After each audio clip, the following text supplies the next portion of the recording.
leadership is located mainly in the global north, with most leaders being male and coming from a privileged background, while there are less opportunities in the global south to receive global health and leadership opportunities. And marginalized communities all around the world experience significant barriers in entering political processes and are thus underrepresented in international policy decision-making.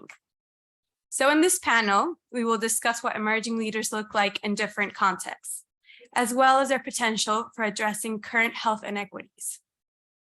This discussion will examine how globalization has influenced the work of emerging leaders, the challenges that they face, and the different programs and strategies that have been introduced to foster the development of leadership. Finally, we will reflect on actions needed and the tools that globalization can provide to ensure equal opportunities for potential leaders, as well as the potential of their current works.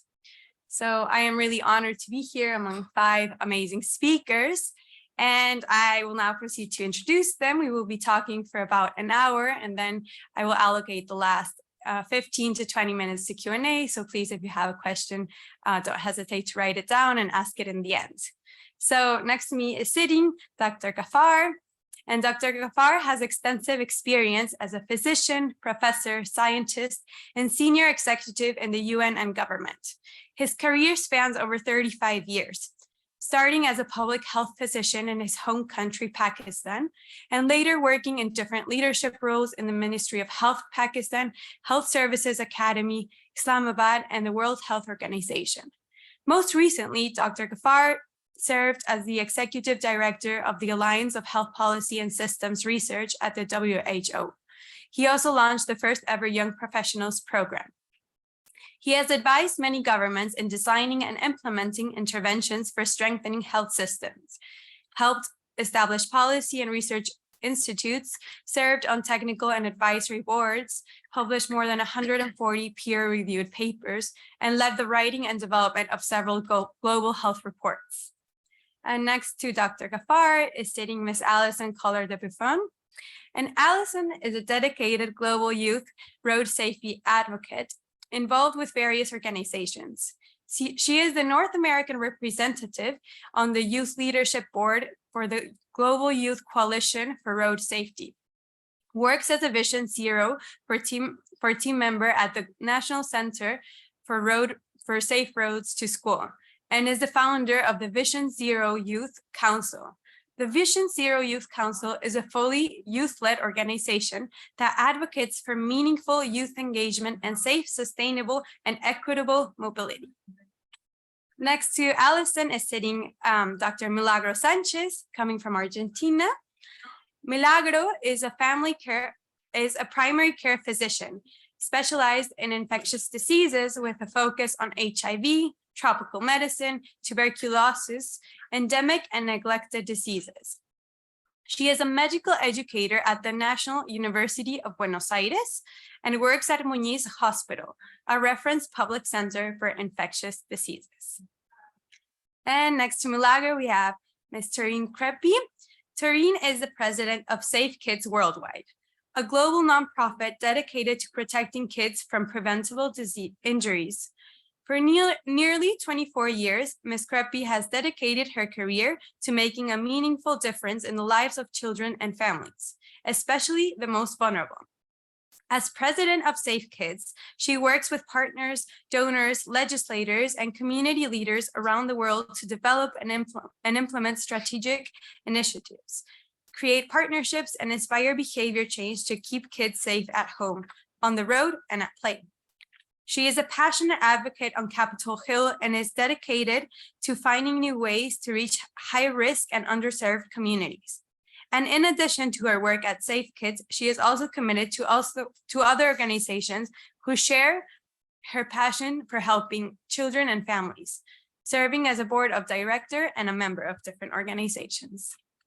And to the right of Tarine, we have Mr. Matthew Carvalho.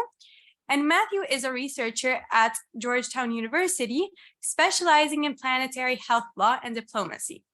Originally from Southeast Massachusetts, Matthew has worked multiple jobs in the global health governance field, including work for the O'Neill Institute for National and Global Health Law, Capitol Hill, and the United States Department of Health and Human Services. He currently serves as a research fellow for the O'Neill Institute, as well as the inaugural policy fellow for the Planetary Health Alliance, based at Harvard University. He is the founder of the Global Health Governance as Public Service program, which aims to train students on global health and diplomacy, and leads them to the World Health Assembly in Geneva, Switzerland each year. So I am very pleased to welcome you all to the panel, and could you please give a round of applause to our panelists?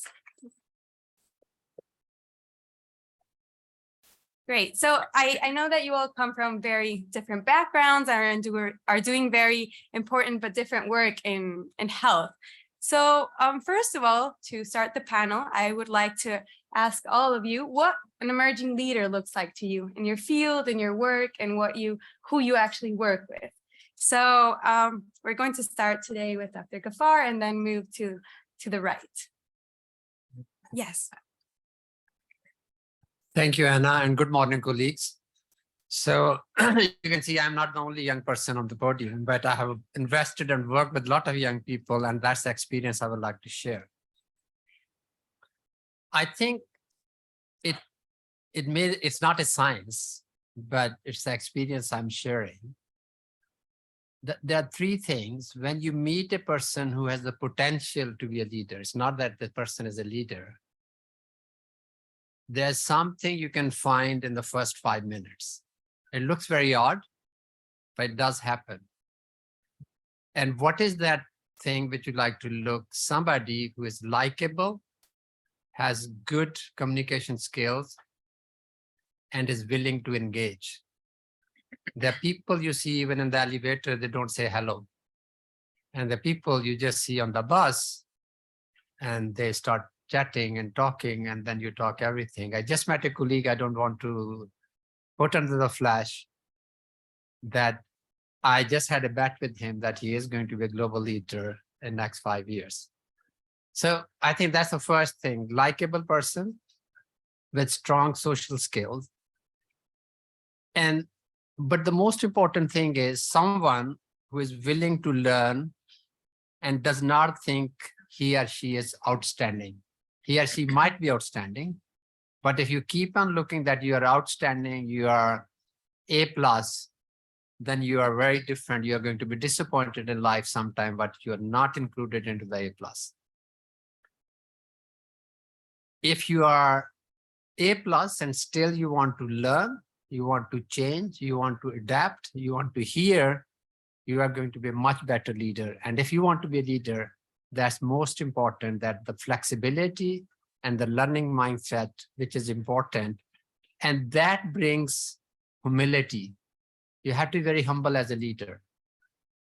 I think like there are people who think like leaders can afford to be an arrogant. Yes, if you are a CEO of like a very assembly line workers where you're working with them, that may be perfect because everybody has the duty and they're all scientists and they're just crunching numbers or doing something. But most of the leaders, even in those factories, has to engage with the people. You have to motivate, you have to earn respect.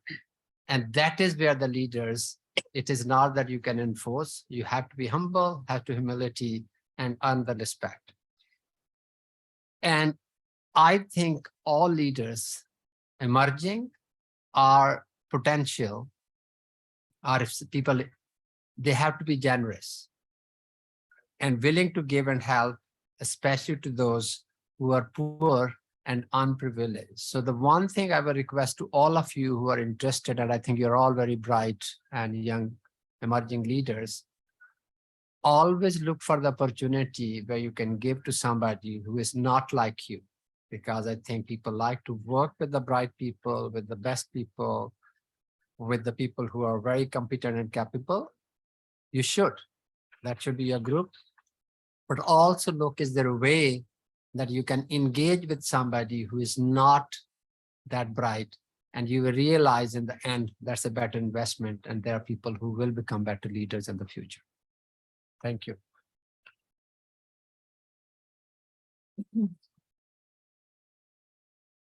Hi, everyone. So I have two answers to this question. And I think the first thing that most of us think of when we hear the term emerging leader is youth. And I can't disagree with that. I am a youth, and for the last 10 years that I've been in the advocacy space, I think youth are the strongest voice that we have as a society. The panel description says it very well that we are the most interconnected generation, not only because of social media, although that has obviously played a very big factor in creating such a generation, but also because we have the knowledge that has been built on throughout the last centuries, and we have the energy to continue building that capacity. And my second answer to that is, I think maybe a little out of the box, but someone who has the energy and the confidence to disagree, to recognize when they see something that they don't necessarily think is right, or that they don't think should be in that space or that environment, and be like, okay, no, I don't like this, I don't agree with this. We need to change this, and then have the courage to actually, do something to address it. And so an emerging leader is a youth, but an emerging leader is also someone who's not afraid to say no. And that can be very different in every field. But my background is in road safety, and road safety is something that has been largely overlooked for since cars have been built, pretty much. And it's not an issue that people like to talk about because it's just accepted as fact. We know that it's the leading cause of death for youth, but people are kind of just like, okay, that's how it's going to be. But I choose to say no. And that's brought me here. That's brought all of you here. I know you all have something that you're passionate about, and you have all chosen to say no to that. And that's why we're all here. And yeah, I look forward to saying no with all of you. Thank you, Alison. Thank you, Anna, for the presentation. Hi, everyone. I agree with Dr. Gofar. When I picture an emerging leader, I see someone who is passionate and has the knowledge about their work, but also is willing to keep on learning. I think in someone who can manage failure, but also is able to getting up on their feet. Is someone who guides and empower their team members, as well as listening and learning from them. I look for in an emerging leader the outside of the box problem solving skills. Last but not least, I think an emerging leader should be empathetic. It's important that they are sensitive to their team members' needs. I think that's quality promote a healthy environment, a healthy work environment. And this is particularly important in my workplace. I'm a physician, especially during and after COVID-19 pandemic, where the management of stressful situation was an usual issue to deal with. And finally, I think leadership, it's not related to age, title, authority, natural born features, as you say, or any other arbitrary quality. So it's more than a choice for me. Good morning, everyone. I would say you showed up today, so you are leaders. And my approach to it is that I think the panel has stated it so well, is that when you're leading, you have to be first a great listener. You have to be willing to want to learn. And I want to tell you, have fun. Like, I mean, I go to work every day. I've been in my career and at Safe Kids for 24 years. And I tell you, my day to day is the same as day one. I enjoy what I do. And I want you to know that as a leader, you don't have to always be in a leadership role. Be a leader in what you do. A title is a title, but as an emerging leader, you're always growing, you're always learning, but you're aspirational. And so remember that you want to be collaborative, because if you're collaborative, you're bringing people with you. You can do more together than apart.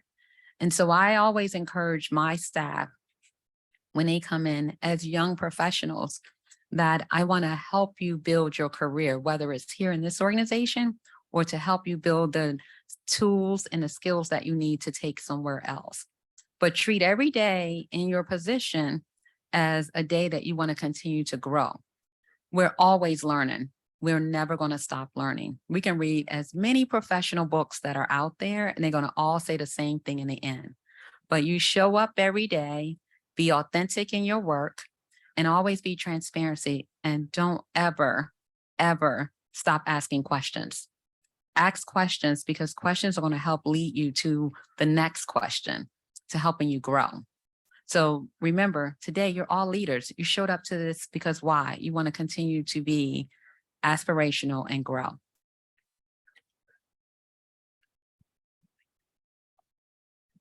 Hi, everyone. Thank you for coming today. So I agree with everything else that has been said on this panel so far. One thing that I wanted to share is one of my very close advisors last academic semester actually told me that it is the job of the youth to call leaders back to the mission. I would move that forward to say it is the job of emerging leaders to call current leaders back to the mission. So what does this look like? I don't adopt the mentality that there are people who aren't leaders out there. I think everyone has the potential and capacity to be a leader. And me at 21, I'm not sure if I'm really in the place to define what a leader should necessarily look like. However, I agree with, particularly with what Allison said in relation to exuberance. I think we are a generation that is quite passionate and quite exuberant about what we do, but we also know how to do it and how to move an agenda and a mission forward.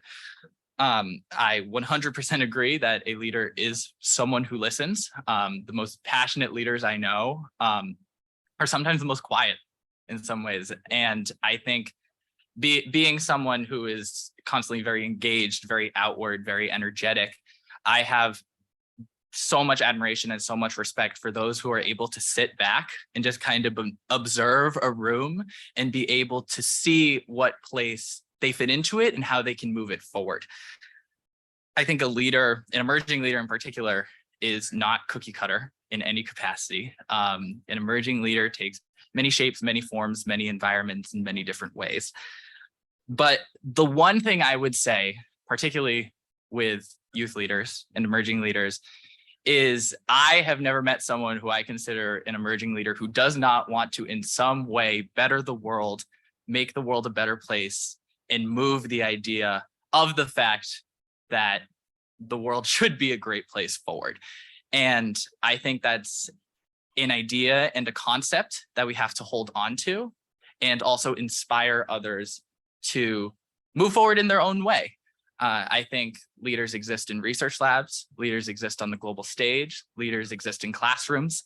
And one of the best ways that we can assure as emerging leaders that we are moving this space forward is recognizing those different forms and recognizing that we are all people who want to do something better and make the world a better place. And thus we have to come together in order to do that effectively.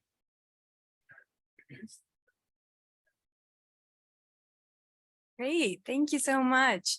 Yeah, I think that really you all make a point of how even if emerging leaders come from very different backgrounds, it doesn't matter what age they are, if they are youth or not, but really there are certain characteristics that an emerging leader does have to have. So I love that about being very good at listening, being able to connect, being very aware of who they are working with, and being able to connect with that purpose, but also having fun. Like sometimes it's just too serious, and being able to relax really allows other people to even join, and for a team to be strong, there has to be fun. So I now want to ask, how do you think globalization challenges or supports the work of emerging leaders? And you can think of emerging leaders and even your current work.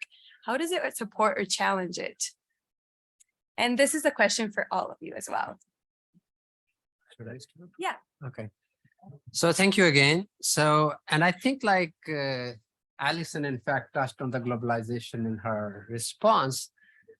And people also define globalization in very different ways, and they have different appreciation and understanding of the word globalization. But without going to that debate, what globalization is, I think there are two issues.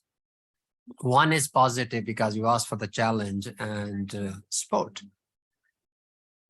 The good thing is globalization has given unprecedented opportunities to emerging leaders to learn from others and share their ideas. It has never happened before. And I think young leaders, emerging leaders did not have that space, which they have the space at this point, either through the social media or through other knowledge gathering and knowledge generation tools and all those things. So that is wonderful. Is it really helping? I think Matthew's position is yes. It is like we are the technological generation and all those things. Reality is now sinking, and there's emerging data for the emerging leaders that globalization is generating a lot of data and information, and sometimes even not verified and vetted that this data is correct.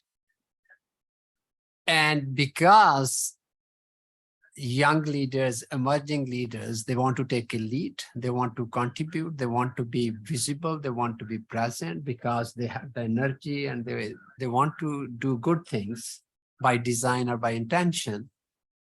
But sometimes it is creating a lot of stress and struggle among the youth and also the people who are designing, devising the nation states and the nationhoods. So I think I have not responded directly to that dichotomy of the question, but I think what I'm appreciating that we need to understand how emerging leaders and globalization are interacting, are depending, whatever is happening within that. So we need to do it. And I think that the principles are not going to change, but the opportunities are very high so that you can do much better with less time, more effectively, more efficiently. And I think that is the excitement. And that is, I think emerging leaders should be more and more technological savvy. And that is a one important tool. If you don't learn the technology, if you don't embrace the technology, whatever your talents and qualities and opportunities are, you are not going to be at the same level where the other emerging leaders would be. Thank you. So I'm going to start with the challenge. And I think globalization, first and foremost, just from the word itself, the scale of our challenges have increased to the global level. And so that makes addressing and trying to solve these issues, I think, a little scarier for a lot of people. And it requires and demands a lot more resources and infrastructure and policies and anything else that you could imagine. Just globalization, just because of what it is, it's demands a lot more from all of us. However, I think it provides a whole world of opportunities, the opportunities for learning and collaboration have never been greater. And I think the Sustainable Development Goals, for example, we have been able to reach those sustainable development goals and identify them because of globalization. Yes, the SDGs are manifested in different ways in each of our own countries and in our cities, but the data and just the fact that we're able to recognize them has resulted in all of us being able to collaborate and communicate with each other, being like, oh, you're facing that issue too, me too. Okay, how can we work on this together? And so the Sustainable Development Goals are now what they are for that reason, globalization. But within each Sustainable Development Goal, there are the different targets. And if you look at those targets more closely, you also realize that they are all interconnected. So globalization has also allowed us to notice the interconnectedness of all of the SDGs. So, you know, I'm going to talk about road safety, but road safety is not one of the SDGs, but road safety is noted as a target in 2 of the SDGs. And, you know, there are things like poverty. Poverty relates to hunger, which is, they're each SDGs, but they're related. Climate change, also very much related to gender equalities, which is one SDG, and poverty as well, also another SDG. And so they're not individual targets that we need to try to solve on their own, but there are things that we need to address as a whole. And that's what globalization, I think, has allowed us to realize and gives us that opportunity to do, because we all as a world have different skill sets, different knowledges, and we can work together to, you know, make those go away. And I say that in the most lovingly way possible. Thank you. Well, I'm not going to say anything new, but globalization brings us the opportunity to learn, virtual or in person, to see other ways of working, studying, or managing situations in the workplace. Also allow us to take awareness of other realities in other parts of the world, to try to replicate what we have learned in this context in our own countries. And I say try because I came from a resource limited setting, and sometimes it's difficult to achieve in replicating what we have learned in other settings, in other countries. Also, in my opinion, globalization shows us a huge gap between different parts of the world, demonstrates the difficulties of or to implement certain projects, and even to access to those previously mentioned opportunities. To set an example, I have an amazing opportunity. Last year, I participated in Interacademy Partnership Young Physician Young Physician Leaders Program, and in the World Health Summit in Berlin. It was a unique opportunity, but many people living in Argentina can't afford it. And well, I was privileged. I have, the privilege. But this is why I say globalization shows this gap. And this gap also implies a challenge to colleagues from low and middle income countries to try to be at the same level, maybe to be competitive with colleagues from abroad. So I think I'll look at it from a different perspective, considering that I'm an American and, you know, going on the reverse of trying to work in globalization in other countries and really trying to understand how to adapt to the cultural differences, to try to adapt to how do we work, you know, hand in glove together. So I think in my work, and especially in building coalitions around the country and having to hire emerging leaders, hire professionals, was really trying to first understand how do we create shared goals and working to implement our shared work so that if looking at how all of, to what Allison said, the intersectionality around road safety, home safety, poverty, and how do you bring all of those together so that if you're trying to grow as a leader, trying to work in a environment that you're not accustomed to, there were differences for us in trying to understand one another, trying to meet each other's goals, and also at the same time, trying to make a difference and make changes and have things happen. So I think we have to build that trust. And that's what I learned. You can't expect that because you're here as an American and you go work in China, you go work in India, and you know everything. You have to sit back and listen and understand. And I think the biggest challenge for us were the cultural differences and understanding how safety is, done here in the US is completely different around the world.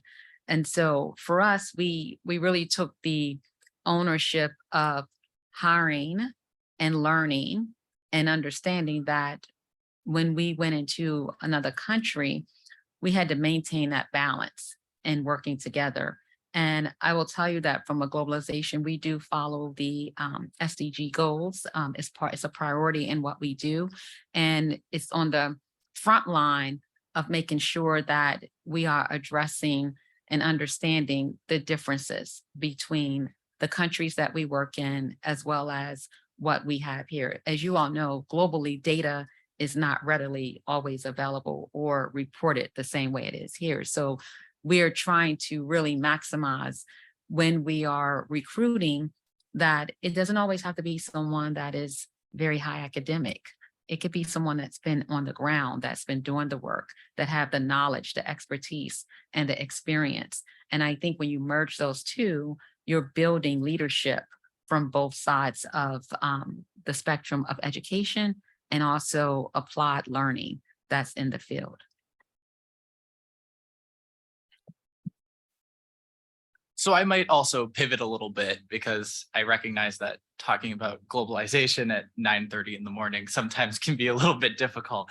I want to go back to something that Dr. Kafar actually was talking about, this verifying of information in some ways, because I do think in many ways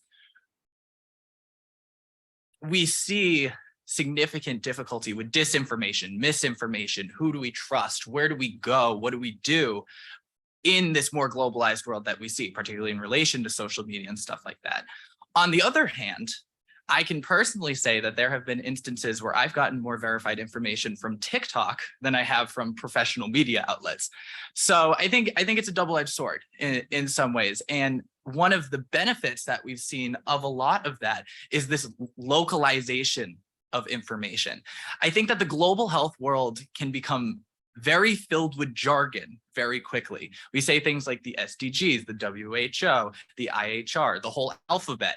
And after a while, we lose focus of what we're doing in the first place. And being someone who works more on the legal diplomatic side of this, you fall victim to that very quickly. And you don't often recognize that when you're talking to a public audience,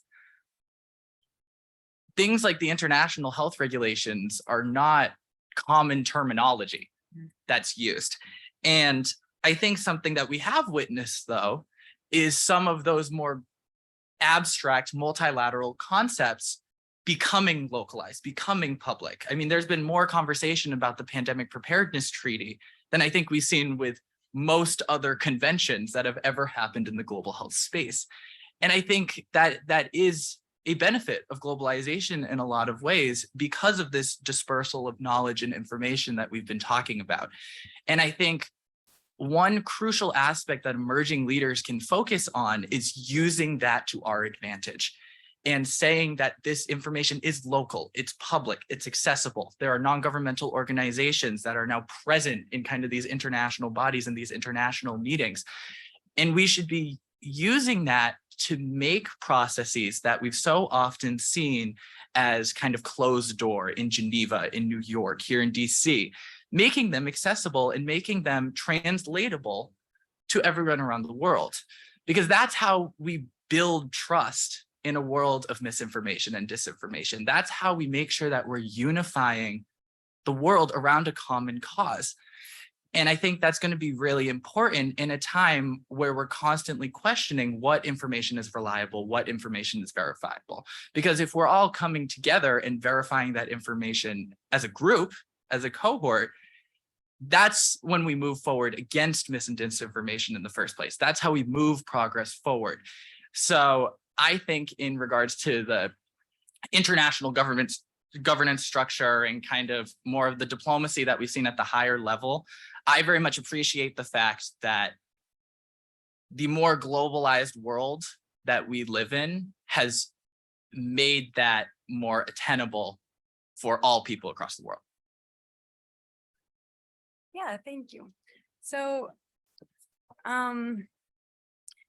something that that you said that really keeps me thinking is how globalization really is giving a lot of people opportunities. It is making us realize how connected different issues are, for instance, the SDGs, and how different people in different parts of the world have a role to play in this.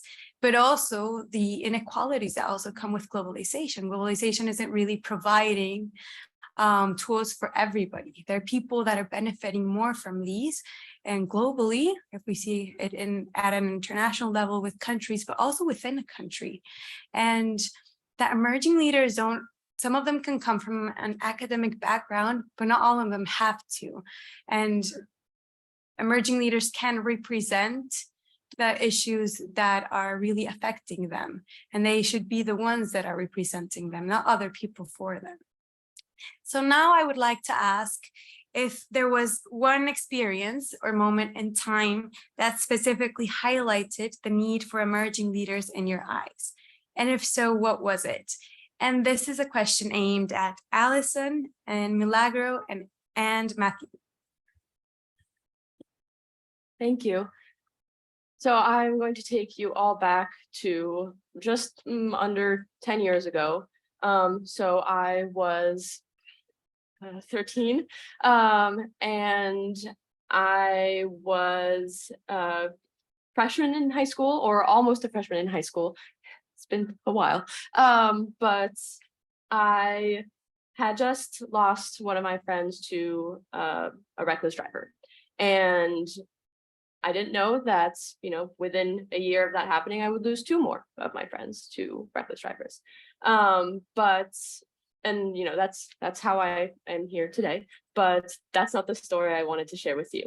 I walked into a town hall meeting after school one day, and you can just picture a room like this, with all of the adults of my neighborhood sitting together with a couple community leaders sitting at the front, not big stage like this. I think maybe one half working microphone in like a little community church in the basement down the street from my house. And so I walk in, and everyone assumed that I was there to meet one of my parents, that I was there because, I didn't have an after school to go to, or, I didn't have my friends to hang out with, or I had finished my homework already, or, my parents just wanted me to meet them there. But no, I was there because I wanted them to, listen to me kind of, I don't want to say yell at them, but I was angry. And, I went there with a lot of different ideas, and trying to tell them, like, listen, like, this is unacceptable, and something has to happen. And I was more or less dismissed because, you see a 13-year-old walk in. It's, I can't blame them, but also I do blame them. Mhm. And that moment marked me because, then, we all split off into different working groups and to discuss different community issues. And I participated, and they were like, "You are here to talk to us?" I was like, yes, novel concept, I know, but youth, as emerging leaders, because of our age, we are emerging leaders, but as an age group over decades, we are not emerging leaders. Youth have been at the forefront of and every issue for the longest time in history, and I think it's still sad. I mean, I'm really, really happy to see that things are changing. I don't know how much things have changed since I was in that town hall meeting 10 years ago, but you know, a lot of the faces I see in front of me are young faces. So I think I'm pretty confident in saying that things have changed. And that's what gives me hope. And that's, you know, I'm lucky to be sitting here and you guys are listening to me talk. But that one moment, I think, really just signified needing to say no a little bit louder, and to a lot more people. And yeah, it's just we all need to do the same and not lose hope and not lose the energy either, because, you know, there's always going to be more issues, but we just need to not give up. Well, congratulations. You were an outstanding girl because if I had to mention one experience or one moment in time, I have to say I used to say during COVID-19 pandemic. Sorry if I sound repetitive, but it was a crucial event in my professional career. As an Argentinian physician working at a public hospital, I think that the need of new leaders has always been there, but we were traditionally accustomed to a hierarchical medicine, and this situation left the need on pause. And I have noticed a change in the leadership styles during the pandemic, as the established leaders had to stay at home because they were at greater risk. We have the opportunity to emerge when we found ourselves in these leading positions. I must say that it was overwhelming, but I think we were able to readapt, to handle it, to pay attention to every opinion, regardless age, position or gender. And we were able to share fears, doubts, and solutions among each other. Despite it being a worldwide tragic crisis, I think it was useful to accelerate a change in my workplace. That was a change that was in process and was a change that was really needed in my workplace. So first, I just want to thank you both for that, because that was really incredible to hear from my perspective and being up on this panel. So my kind of experience that highlighted the need for emerging leaders actually started at my university. So Georgetown is known for global health in many ways. There are 130 different centers, institutes, or initiatives on Georgetown's campus somehow relating to health or global health. But one thing that I realized, particularly looking at the kind of international governance realm, because that's what I focused on, is that there wasn't much representation or participation of those studying the field that they could then convey on the global stage. So I started brainstorming on this. I started brewing on this, seeing, is there a way to kind of fix that gap? Is there a way to kind of frame global health governance almost as an act of service in some way, so that youth participants can engage in the governance stage in this capacity? And I'm very happy to say that we succeeded. So a month from now, actually, we are launching the Global Health Governance as Public Service program as part of Georgetown University, which will send 5 undergraduate students from the campus to the World Health Assembly in Geneva this coming May. They're actually here in the audience today as well, attending the summit. And one of the most inspiring things in participating in this program and building this program is that it has shown that that gap that I saw was significant. These students have engaged tirelessly, training, working, and devoting time outside of their classes in order to really understand what it means to engage in the global health field as both a want and a need, but not just in an academic setting. And it has been inspiring in many ways, and it validated to me the need for emerging leaders in every capacity, but particularly on the global stage. And the hope is to expand this program in many ways moving forward so that it offers a platform for people around the world, emerging leaders around the world, to be able to participate in this capacity in a way that they otherwise might not be able to. So it's the program that I wanted to share here up on the stage because I saw it as the moment where I was truly inspired and very much admired the emerging leaders around me. And it makes me look forward to seeing the emerging leaders who I run into next. Yeah, and I think these are really great examples of moments where there was a need for new leaders. And the new leaders that, as Allison said before, had to say no, that they did not agree with the circumstances as they were, and that they really wanted to step up and do something about it. So, but I also think of all the inequities that are there and that do not allow potential leaders to step up.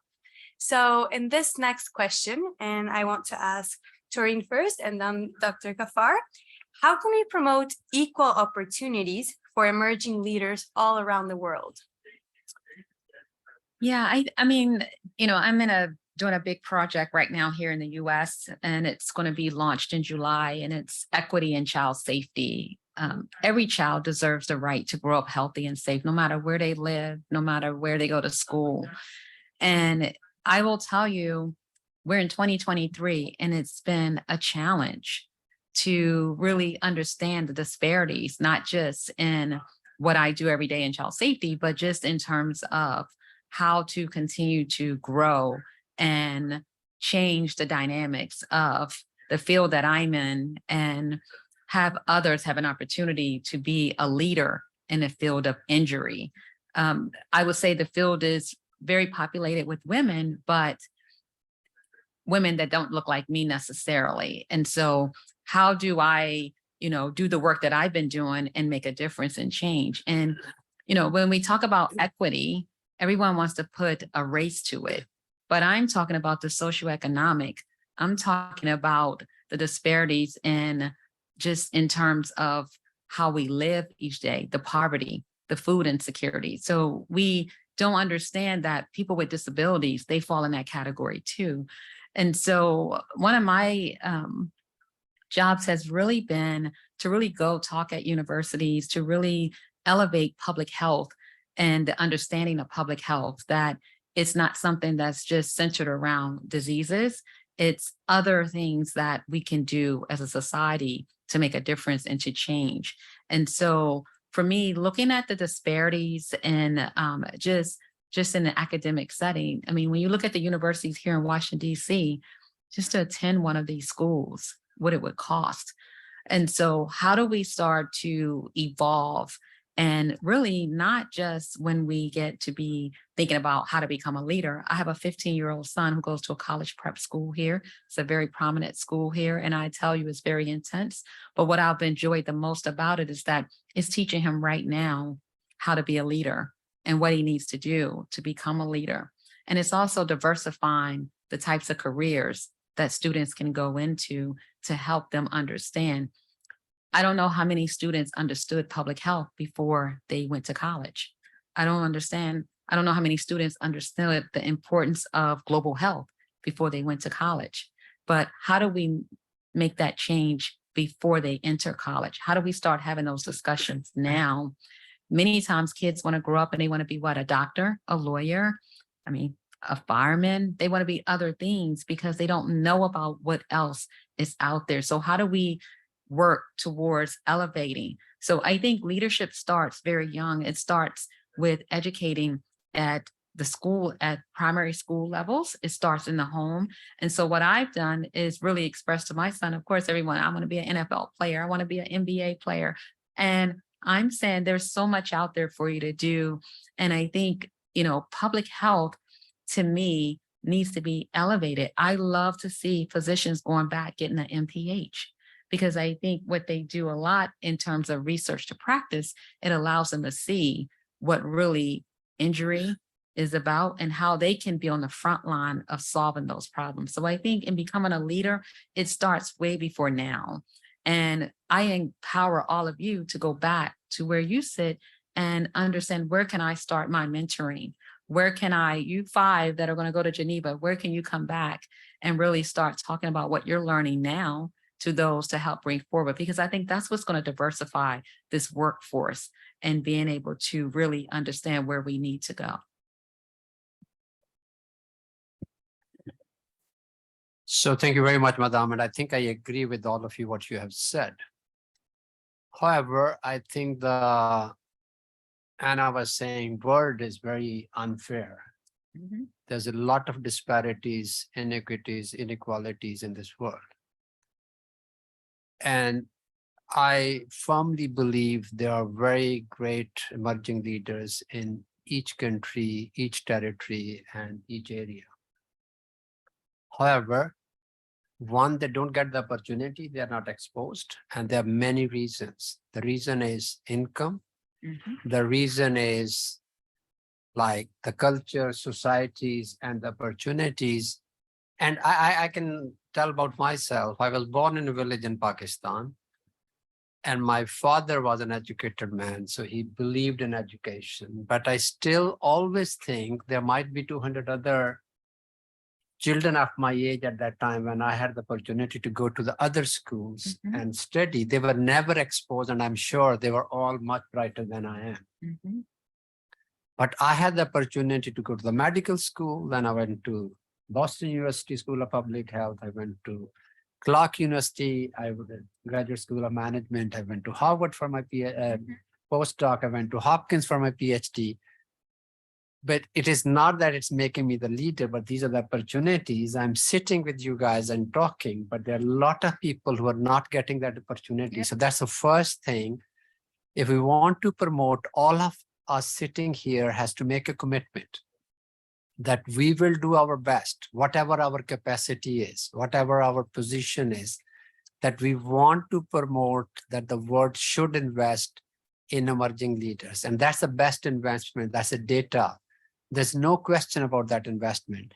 The challenge is, as Matthew, I'm going to have a bet with you, the day you increase the number of US participants than Thailand, that would be the success, because they bring like 70 young professionals every year to the World Health Assembly. And it's not that Thailand is richer than US.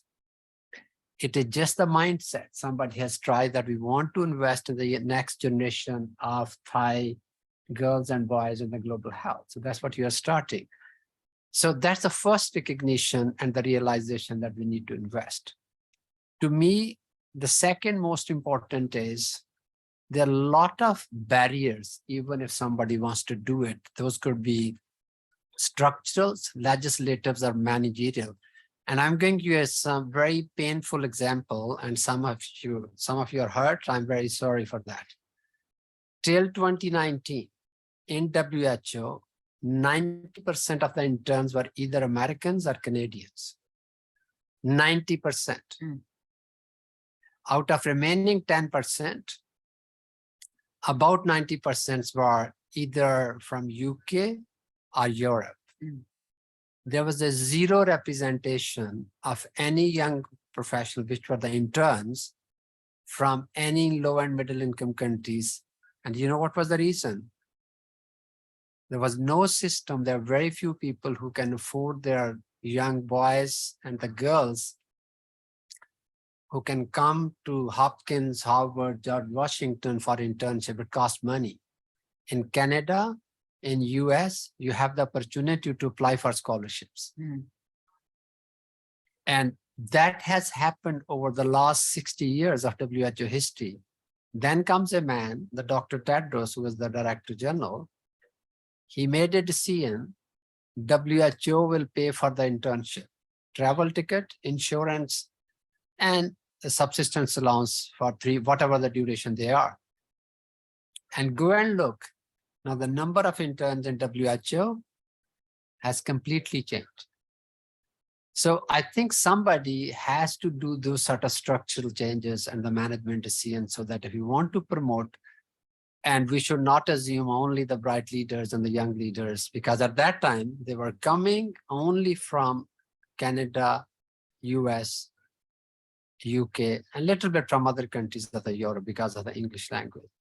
And they were publishing, they were becoming professors, they were becoming WHO staff again. And so those are the things somebody has to invest, and it's not going to happen automatically. Somebody has to make an effort, and it is a challenge, and that is the leadership onus on all of us.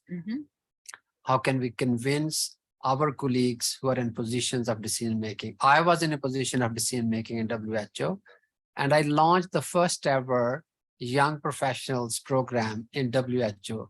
We have to recruit 4 people, and we received 164 applications. Wow.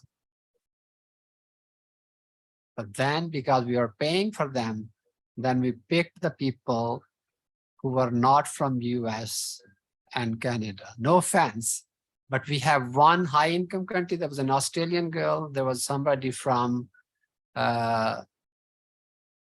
Ghana, and there was somebody from Nepal, and there was somebody from Albania. So we just wanted to make separate. So please do this thing if we really want to promote. Otherwise, it would be another academic session, and we'll all say hello to each other, and we say things are moving, things are not going to move. It's a very painful word, especially if you're not, like there are difficult situations and territories in US. What other parts of the world, there's no budgetary lines if you want to send anybody, and there's no scholarships.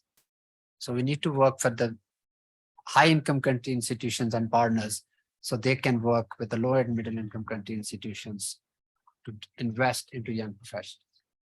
Thank you. Yeah, I think it's so important to really think of the structural barriers that many of these potential leaders are facing. Either if it's in education, if it's a scholarship to participate in international policy decision making. But it seems to me that many times people from underserved communities that are becoming leaders are the exception, and are people that are having to work 5 times as hard, and that are given the support from someone, instead of there being a structure for that to help them to actually be able to share what their thoughts are on a specific topic and to fight for that. So for our last question, I want to ask, you all briefly, what advice would you give emerging leaders and or current leaders that want to support their work? And this time I want to start with Matthew, and then you can all talk. Alrighty, so I would probably go with 2 points of advice. The first one, which I've kind of pointed on, I think a lot of people have pointed on, is use the field to your advantage. We live in a fragmented system. We live with a lot of institutions that are in silos that don't necessarily communicate with each other, but that doesn't mean that the system is impossible to navigate. And while oftentimes quite difficult to do so, it can also be very effective in leveraging that to your advantage. So I would definitely tell emerging leaders to make sure you take the time to gather the knowledge and gather the information of everything that's happening around you. I think we talk about it all the time in the health field. It is one of the few entities that translates across all other subjects and all other fields. You see health and trade, health and economics, health and security. And in order to truly advance public health, you need to ensure that you know how health is integrated into all of those different subsects, because then you can almost use the interaction of a fragmented system to your own benefit. And particularly in the governance realm, that is an extremely important thing and an extremely effective mechanism to sometimes work through a system that seems unworkable.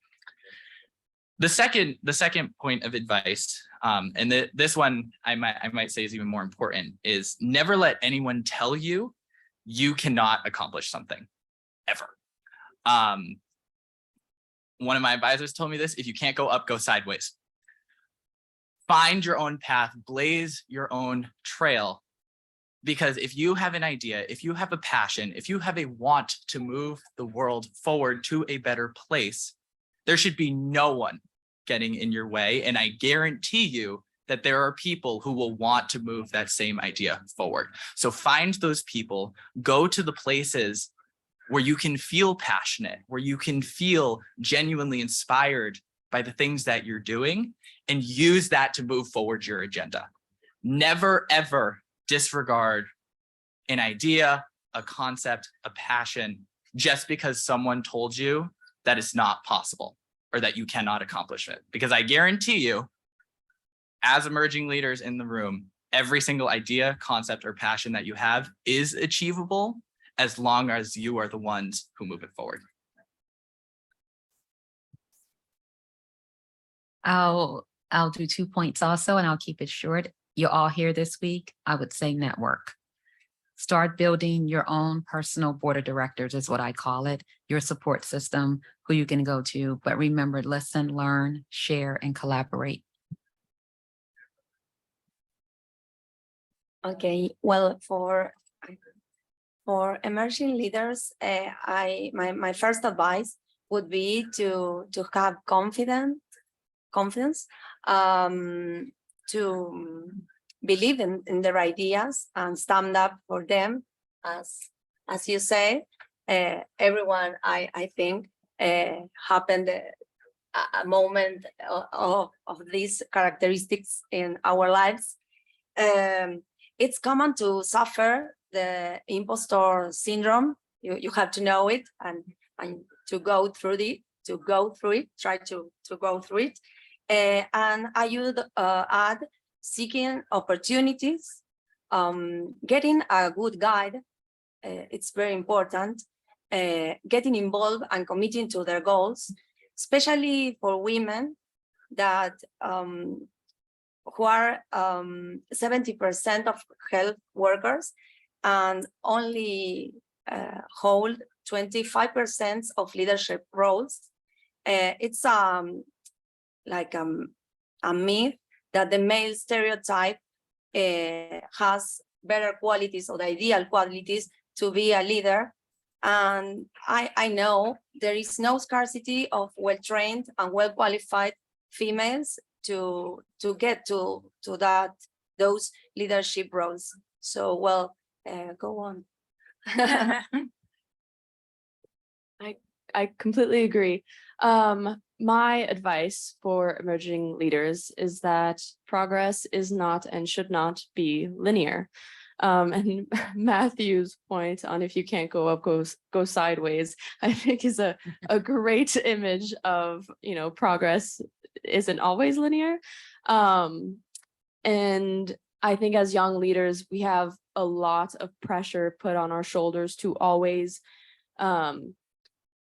have a facade of things going well, things always progressing, things always moving forward. When I, again, the town hall meeting and I started an organization and there was a lot of doubt put on me that, I would start it for a year and then only my close friends would join and then I would graduate and it would disappear.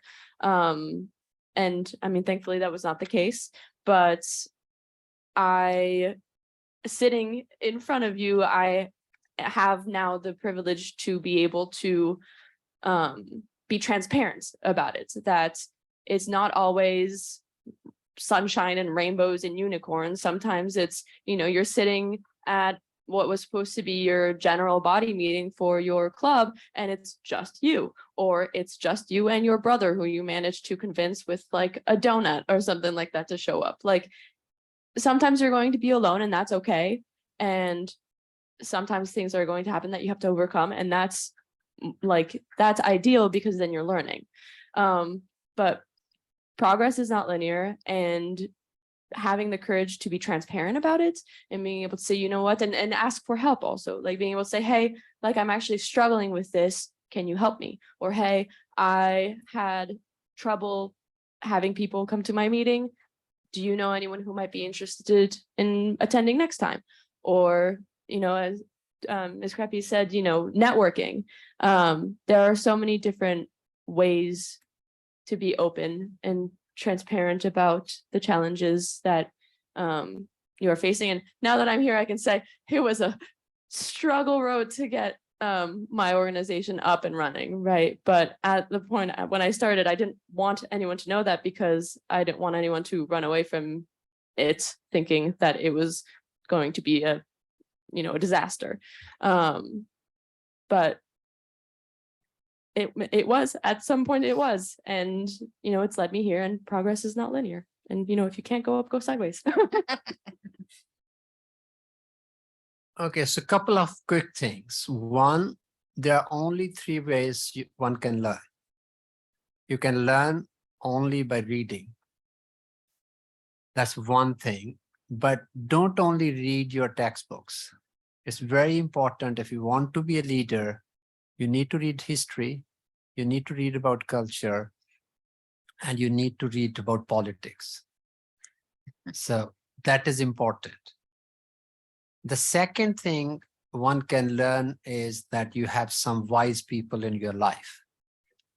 You meet them, and that's your mentors or the teachers.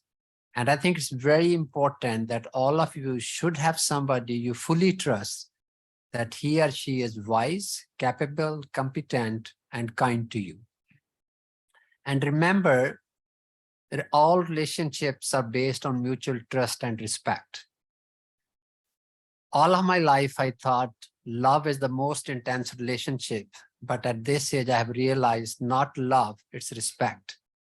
So you have to have respect for your mentors, for your colleagues, and that's the other thing.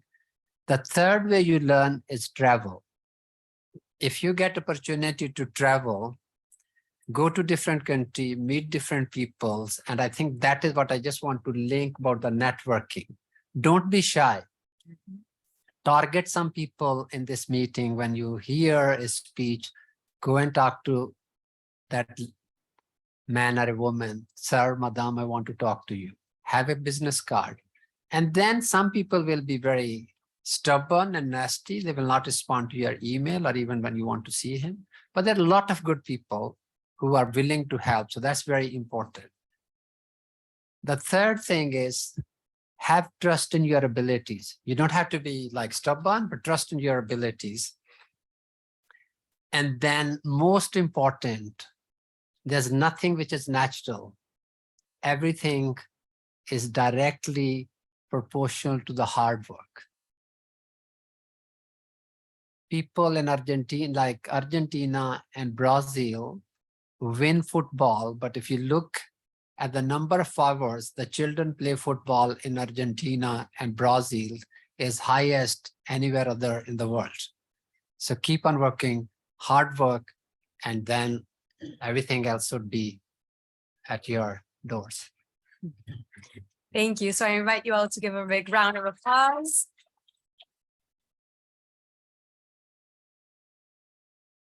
And now we have 15 more minutes for Q&A. So does anybody have a question for our speakers?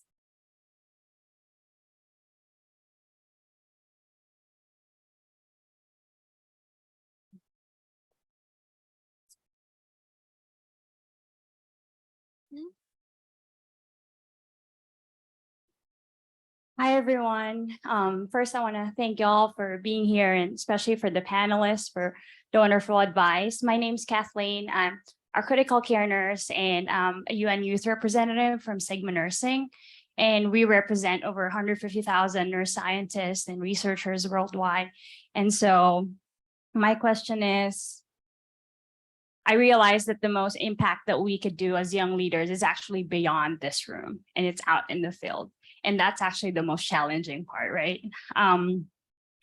As a young leader, you know, we go to spaces we're not listened to, which is hard. You have to fight for those spaces. You actually have to say, like, I'm here, like Allison. What happened to Allison? You actually have to be there, be out there. And those things are not easy.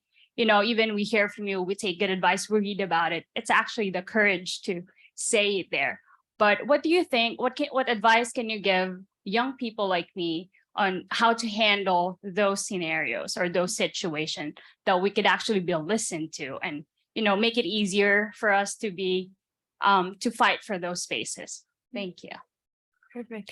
Is there somebody that you would like to address this question, or is it open? Okay. Who'd like to- Should we take that question? Okay. Yeah, we can take another question.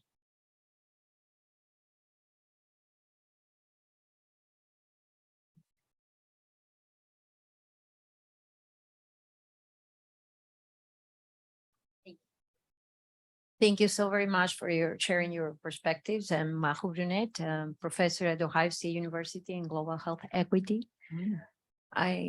I was born and raised in the Global South, and I would really like for you to share your perspectives of what is the role of emerging leaders in decolonizing global health, because that's very critical in being from the Global South.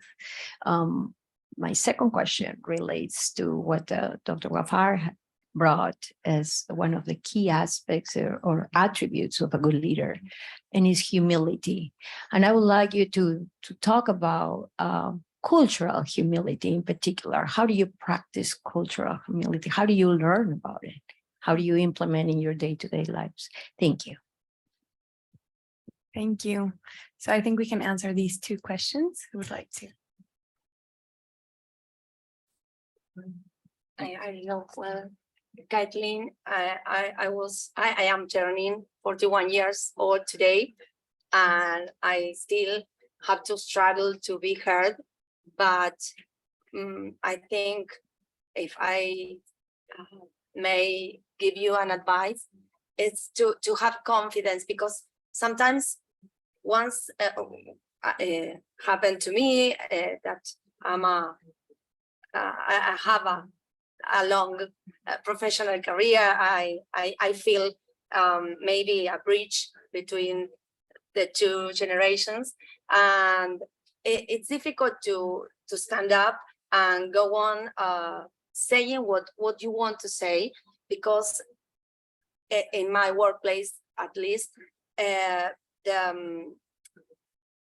most of my colleagues and my leaders are male, and sometimes, sorry, I don't want to offend anyone, but sometimes they speak louder than we are, not in a literal way, and my advice is that you have to be you say, like, sorry, Yeah, stand up, talk. yes, stand up and go on speaking. I think to be perseverant, it's a good way of being heard. I don't know if this advice is useful to you. I hope. Yeah, I would, for Kathleen, because we as women, we're dealing with two things. We're dealing with gender, and then we're dealing with age. And then on my side, I feel like then I'm dealing with race. And then also too, when, depending on my culture and where I'm coming from, I would just say, don't give up, persistence, have the confidence. I think when we have the confidence, we can assert ourselves, and we can have the ability to hopefully affect change. I will tell you, it's it's not no secret, no offense here either, but it's a male dominant role in certain careers, and it's just the way that the cycle goes is that this is the better fit for the position. And I would say, I hear that all the time, even by title. Well, if you ask the question, I feel like it'll get answered because I don't have that title. But I think that I want to encourage you to empower yourself to say, I'm not going to give up. I'm going to stand for what I believe is right, and I'm going to continue to speak up. One thing that I might just add quickly as well, coming from a place of a lot of institutional privilege in a lot of ways, make sure that if you have a platform, you're using that platform to build other platforms for other people. Because when you are in a place of privilege, you have the opportunity to do that. So I see the reason why I'm on this panel right now is to build the opportunity so that when this panel is reformed again in a year, there's someone else in my position who doesn't look like me. And I think that's really, really integral in a world with institutional barriers, that those with the ability to start to break those down, use that power to actually do so. So, Kathleen, I think it's a difficult question you are raising. We all understand it. However, it is very complex. I think men are bad, but not absolutely bad. There's some good men. So in the culture, they're like, I come from Pakistan, and there's a Punjab, which is also in India and also in Pakistan. When I was young, the wives will not even have call the name of their husbands. They will always refer to the father of whatever the baby's name is. So those things are eroding with the education. So that is, I'm just saying, when you have to stand up, it's like a men dominated or whatever. If you have to make your point, which what we should make always, if you are a man or a woman, I think it needs some sort of persistence, but also needs some sort of narrative to build. And one thing I will strongly encourage all, don't worry about failing and try to learn from disappointments. That's the only thing I can say. Try to learn from disappointment. You failed once, you are stopped once, there will be a time, maybe third time, maybe second time, maybe even first time. But we have to keep on doing those things. I think we cannot give this space to all the, I was going to say all the men who have long legs and big tongues. They can shout and make the decisions. But there are things we have to, it's not a negotiation. It's our right as a woman or as a youngster. You have the right to get the space, but it's not, nothing is linear in public health. Remember, when the people tell you input, output, outcome, they are not giving you the right training. It does not work that way. At the outcome level, at least it becomes very complex. So you have to remember. I just want to make a comment on decolonization. I think it's not related to the youth, but youth have an important role to play. But it is becoming another mantra and fashion, which is mostly led by the people in the high-income countries as a very academic exercise. And to me, that's a big worry. But that's a different debate we can have during the coffee break. But I think we should not be trapped in this word of decolonization. It's the same people who colonized, and now they're saying, let's decolonize it. But they're further colonizing what they are doing over the last many centuries. Thank you. So my advice to you, I understand your question on so many different levels. And it is very hard to stand up in front of a room of people who don't want to listen to you. And it's even harder to get other people to join you. They'll have the same fear, and it's, it was hard enough for you to get there, let alone trying to bring other people with you, but there is power in numbers. And so many social movements that I've said it already a couple of times, but so many social movements and other, global movements have been led by young people and emerging leaders of all ages coming together. And if no one listens to you as an individual, then find a group of people who will. And with 8 billion people on, I don't know how many people there are now, but 8 billion people on the planet, I'm willing to bet that there is someone on this planet who is so ready to join you in whichever fight you choose to begin. And it might take a little searching, but social media, hashtags, but yeah, so I'll just say that there's power in numbers. And to your question, I was born in the US. I grew up in the US. My entire family, as long as my parents have told me, are French. So my whole background is in the global north, and I can do as much learning and talking with people, but I will never know what it is like to live and grow up and be from the global south, and that is something I can say whatever I want, but that's just I don't have that experience, and I don't want to act like I do, and I don't know the answer to it. But I think giving spaces and trying not a lot of us from the global north, I think, like to act like we are always correct, like we always know what the right thing is to do, like we always like to think that we are the best and that we are always the best number one in whatever, education, climates, you name it, that we are the best. And I think a really good step to take would be to understand that we are not the best. I'm not here to offend anyone, but the US is not the best in a lot of things.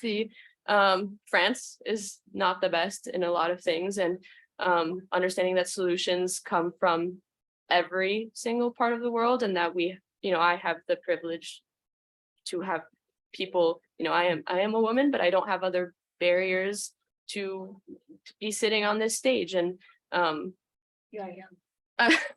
I am young. Is that a barrier or No, it's difficult to be heard being young. Yes. I consider me young too. Yeah.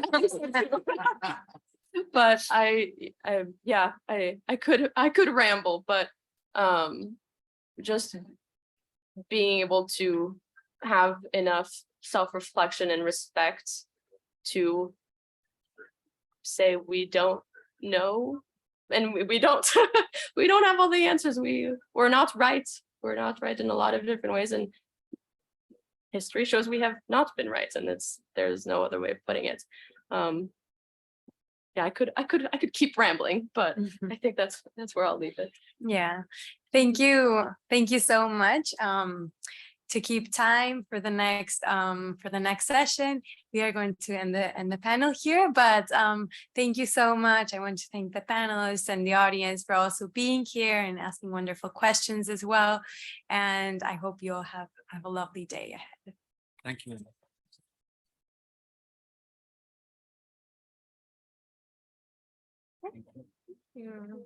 Meeting, you keep up the great work. Thank you. You say that we want to walk. Yeah, thank you for being here. It's great to finally meet you. Yeah. Same. Thank you for everything. Thank you. Gracias. Claro. Yes. Vamos a estar viendo. Sí. Yeah. Yeah.